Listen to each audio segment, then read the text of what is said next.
What's up, everybody? Welcome in to the Early Edge in 5. I'm your host, Allan Bell. We got a fantastic show lined up for you today. And I'll tell you what, before we get to that, let's take a look here at the official 2023 Early Edge March Madness Bracket Challenge. We want everyone to join, come compete free against the entire Early Edge crew, everyone on the show, everyone in the chat. We want you to join up. We've got a great amount of people that have joined already. We can't wait to get in there. It's fun. We've done it the last 2 years. Come join us. It's free. You could join by scanning that QR code on your screen right now or via the link cbssports.com/early edge. Also, our weekly schedule, as you've seen today, 4 p.m. Eastern for the first 4 preview. Tomorrow, 4 p.m. Eastern, first round. Friday, 4 p.m. Eastern for the first round. Saturday and Sunday, 4 p.m. Eastern for second round afternoon slates. And this will continue throughout the entire NCAA tournament. We will be live breaking down everything alongside our normal 10 a.m. Eastern show. So enough of me yapping. You want to see the stars of the show. Let's bring them in here. And looking sharp as always. First off, EC, 2 shirts, looking sharp. How we doing? You know, AB, I'm always keeping the 2 shirts rocking unless you have the button down. If I wear a button down, I will not have the undershirt. All right. I look forward to the button down shirt on the show one day. Remy, how we doing? Look at sharp. Good. I told you earlier this week, we've reached the point in the season where I'm having dreams about my bets now, like waking up in a cold sweat, wondering if I missed a line movement. So that's where I'm at in life. Super healthy things. Needless to say, ready for the madness to begin. Absolutely. You know what? It's going to be, not much sleep for the next, 4 days. This weekend is like the best in sports, even though, Grace, you're exactly right. Like now, like you're basically like grizzled veteran that is like, just like you're dreaming of these things. You've got a bracket and then like other crazy things. Tell me it's not just me, right? Like that happens to everyone here.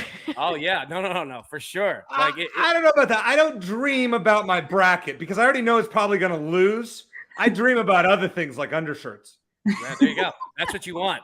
Spector, as always, man. Look, I feel like every day your hair is different, but it's the same, but it's different. Looks good as always, though, man. You have to have a theme going with slight variations. That's what you got to do. You got to keep it fresh every day. But I'm excited for this bracket. I will be filling mine out tonight. I wait for those first 4 to be done with, so I know exactly what I'm dealing with. I will be doing all the research, getting all the numbers I can, putting the new model to use, and hopefully I'll have maybe double the knowledge EC has by tomorrow. So, that's what we're looking for. Yeah. All right. So I will say one thing. All right. I can't remember their name. What was the team last year that made like the miraculous run? It's like St. Peter's. St. Peters. Yeah. So Buckets last year picked them to go to like the Elite 8. What? Legitimately. The kid, no idea about college basketball whatsoever. Picked him. There's always that one person. Always. So I'm fascinated to see. Like somebody's going to do it. It'll probably be Buckets. All right, let's get into our picks for today. Spector, you got one play, prop, NBA. Break it down. What you got, bro? Yeah, we're going to go Zach LaVine over 27.5 points at -135. LaVine has averaged 30.4 points per game in his last 10 games. And the last time he played the Kings, he had 41. The Kings are atrocious defensively. In the last 10 games, they have a defensive rating of 122.7, and they allowed the 4th most points to shooting guards in the league at 23.53 points per game. They also play at a fast pace, 100.7. That's 9th in the league. There's just going to be a lot of points in this game, a lot of opportunity for Zach LaVine. I know he can be inconsistent, but I like the matchup with a poor defense and a quick game for him to go over this line. Now, if you're speaking about inconsistent, okay, I want to give you the complete opposite of that. Because, Remy, when you first came on the Early Edge, all right, I believe your first play was a Bulls first half or first quarter. First quarter, yeah. First quarter. And you absolutely drilled it, right? Like, I mean, just fired from 3, like 40 feet out and just nailed it, right? You've got 2 plays looking at Thursday slate and Friday slate in the NCAA tournament, getting ahead of it. I like where your head is at. Your dreams, obviously. You've been all over it already. So break it down. You got 2 plays. What you got? Yeah, I'm a big fan of first half plays because you get to cash in half the amount of time. But no, obviously in half, those ticky-tacky calls and free throws at the end of the game aren't going to bother your total. So I'm looking at a system here. It's first half unders for early tip-offs in the NCAA tournament. That's 12 noon to 1:45 p.m. Eastern. The theory behind early tip-offs is it's not something many college players are used to. They may play 1, 2, if that, probably 0 early tip-offs all season, so it affects their preparation and routine. They're also kids, so we don't know if they were out the night before, how much rest they got. And then when you look at the first round specifically, there may be some jitters there after the travel, the extra media duties, the hype around the tournament. So they may just get off to a slow start on the court. So the numbers to back it up, basically, when you're looking at this criteria in the postseason, there's a win rate of 56% with a 5.5 return on investment. When you narrow that down to just the NCAA round of 64, obviously your sample size drops, but it's a 64% win rate with a 20.6 ROI. So there's 6 plays that apply to this, but 2 that I'm picking. It's West Virginia, Maryland under 64. Once the system applies, I look at the important metrics like 3-point shooting, pace, rebounding, defensive efficiency.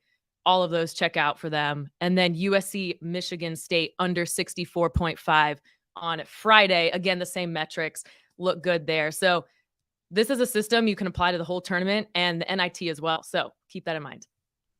That is tremendous. Spector, how do you feel about that? You're our resident genius here. Hey, I like it. I like anytime someone's going to be using the numbers in order to figure out some advantage in any way. I think that system's a very, very good one to go by. Nice. I like it. All right. Back to the approval. You know what? Hey, not that you needed it, but I mean, for people like me and EC, like we're not numbers guys, right? So it's like you two are incredibly intelligent. Kind of keep you two right there in regards to how well it's going to do. I can't wait to see it. It's fantastic. Hey, more hair, more brains, right? That's what we're rocking with. You know what? I mean, honestly, I think you just tripped on it right there. Now, you've got me and EC over here, my boy. Look, this is a touch game right here. All right, we feel it, we see it, we like it. I know you got some plays, man. What you got tonight? Yeah, we got 2 tonight and 2 tomorrow, AB. Let's roll with them. All right, we got the one from the NIT tonight. I love this one. The Alcorn State. Don't ask. I'm not going to ask Spector where it is. The Alcorn State, North Texas, under 124.5. So I got it at 126 on the site last night. North Texas leads the country in points per game against at 55.7. They've held teams to 50 or less points in a third of their games, 11 out of 33. North Texas has been under this total in 5 of their last 6 games at home, and Alcorn State has losses of 42, 54, and 31. I'm telling you what, it's not going to go very well for Alcorn State tonight. I don't think they're going to score 50. I don't even think they're going to score 45. So that's why I really like the under. I could see like a 75 to 45 game, and I think we hit this one. All right, then we got the first 4 games tonight between Fairleigh Dickinson and Texas Southern. Now we're rolling with the over 147.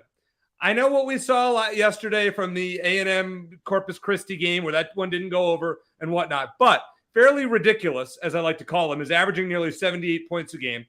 They're giving up nearly 75 points a game. Texas Southern has been in this play-in game, I think the last 2 years. I know they were in it last year, and generally plays lower scoring games. They only average 70 a game, but we're playing the Fairleigh Dickinson angle here. They've 12 of their last 16 have gone over this number, and of Texas Southern's 20 losses, I think Fairleigh's going to win the game. 13, they've given up 76 or more points. I think Fairleigh Dickinson wins this game, even though that's more of a lean than a pick.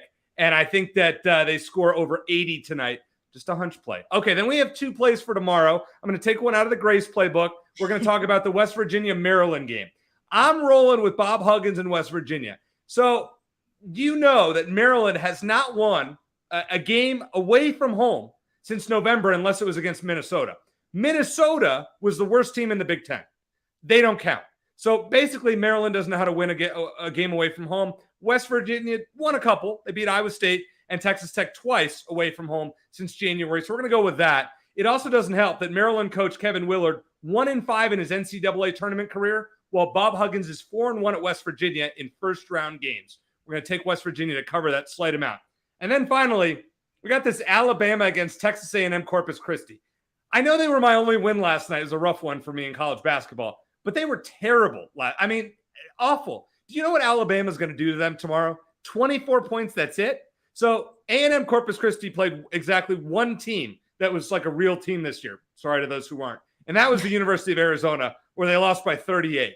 Alabama has wins over by 57, 49, and 28 against real teams from the SEC since January 1st. This game is going to be disgusting. Alabama minus 24. Let's roll with it. Nice. I'll tell you what. All right, a couple of things. One, friend of mine was on the West Virginia basketball staff for a long time, and I'll tell you this: don't bet against Huggins in the first round. West Virginia brings it. Yeah, said the boys are feeling good this year. Number two, you brought up Alcorn State.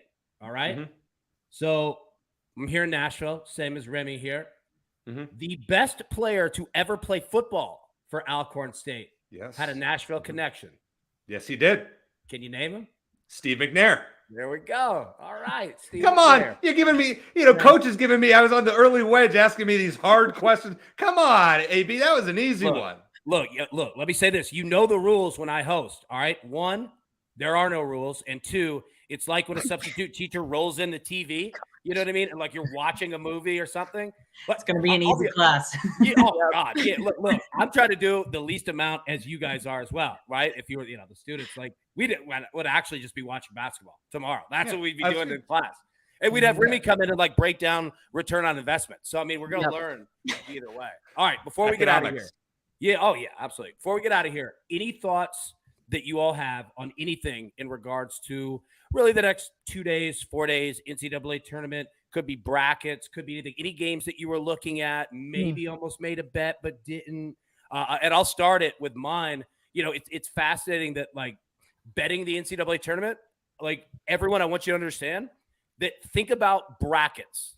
There will be 80% of 100 million brackets will be busted by Monday morning. And that's just picking money lines. So like understand, if you start off and you got some losses, betting wise tomorrow, don't fret. Everyone's like, it's a wild game and it's a wild weekend. So don't give up on yourself. Keep fighting through, play it through the weekend. Any thoughts that anybody else has? I have one tonight, and I know M Squared picked it on the morning show. I like the over in the ASU Nevada game, but I also have a showdown with half coach, half Sia from the early wedge. ASU is not winning this game. ASU is not winning. I do not like ASU. Clearly, you could see my loyalties are behind me. I saw them get their butts kicked in Vegas the other day. Didn't have a basket for the last 7 minutes and 4 seconds against the best team that's not going to win anything this year, the University of Arizona. I loved it. And ASU is going to lose to Steve Alford in Nevada tonight. Just remember that. All right. Write that one down. Have you won a showdown yet? It's been a while. I'm not buckets, but it's been a while. It's been a while. You have won a showdown though. So I'm 5-5 against coach, by the way. Just want to, for the record, I'm 5-5 against. I keep my showdown records. So I'd be happy to tell you. Yeah, I'm telling AB, you and I are due for one. Grace, you and I are due for one. Spector, I'm avoiding like the plague. I'm not doing any showdowns with him. I was going to say, Spector, that could be the next thing that we add to the model. Like we're talking about like the videos and everything, that we've been doing. Yeah. Like showdowns. We're just going to make videos of like EC's, his showdown record, who he's got wins, losses. I feel like you and Maestro are going to you're going to like butt heads here at some point because he likes to play him a lot too. I've never been on with Maestro. Yeah. That's what I was going to say. Like there's so many little, pieces that we haven't had together, like on the show, you know what I mean? Like Grace and Prop Stars, right? Like those two would be a firework factory. You know what I mean? Like it'd be fantastic. Right. So I can't wait to see all of that. All right, everybody, we'll be live tomorrow, Thursday morning, 10 a.m. Eastern to break down everything that you need for Thursday's first round, morning slate, afternoon slate, and then again, 4 p.m. Eastern to break down the afternoon slate. So we're going to hit it multiple times and get you ready for all the bets and everything that you need. But until then, wait, AB, hold on. There we go. Yeah, right. There we go. You thought I was going to miss it there, didn't you? I thought you were going to miss it.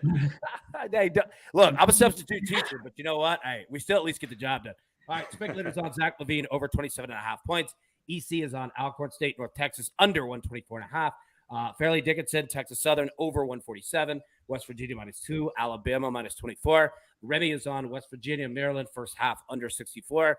And USC, Michigan State, first half, under 64.5. So, yeah, everybody, till tomorrow, best of luck. Let's cash these tickets. We'll see you then. Thank you.